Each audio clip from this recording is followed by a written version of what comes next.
बहुत अरसा पहले एक खूबसूरत शहजादी रहती थी जिसकी खूबसूरती की वजह से हर कोई तारीफ करता था। वो एक नरम दिल नौजवान लड़की भी थी और उसकी परवरिश एक मुंसिफ और इंसाफ पसंद हुक्मरान के तौर पर हुई थी। एक चमकदार धूप वाले दिन एक शहजादा इसके महल में आता है, इससे मिलता है और आखिरकार वो मोहब्बत में गिरफ्तार हो जाते हैं। एक रात शहजादा शहजादी को जंगल के किनारे पर एक सायादार घास के मैदान में ले गया। इसका कहना है कि अगर शहजादी इससे सच्ची मोहब्बत करती है तो उसे इसके लिए एक नया फूल चुनना चाहिए जिसे सुर्ख रंग का गुलाब कहा जाता है।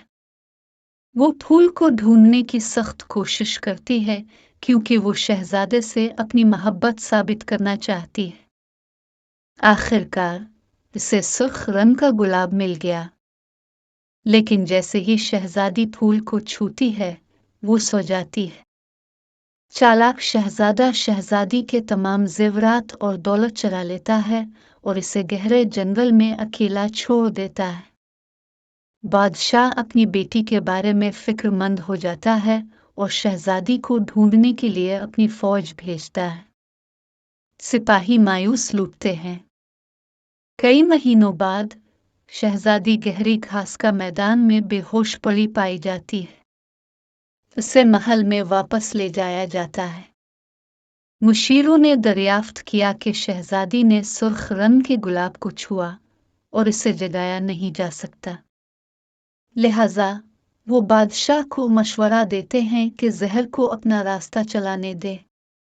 बादशाह ने ऐलान किया कि जो भी शहजादी से शादी करना चाहता है इसे इसके बेदार होने तक इसके पलंग के पास इंतजार करके अपनी वफादारी साबित करनी होगी।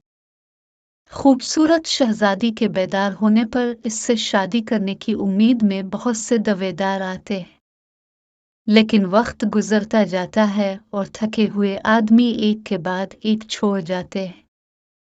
लेकिन एक उम्मीद नाइट वाकई शहजादियों के साथ इसके बेदार होने का इंतजार किया।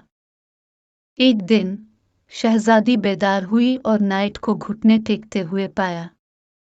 वो इसके सो जाने की पूरी कहानी बयान करता है। शहजादी रो पड़ती है और बादशाह बहुत खुश होता है।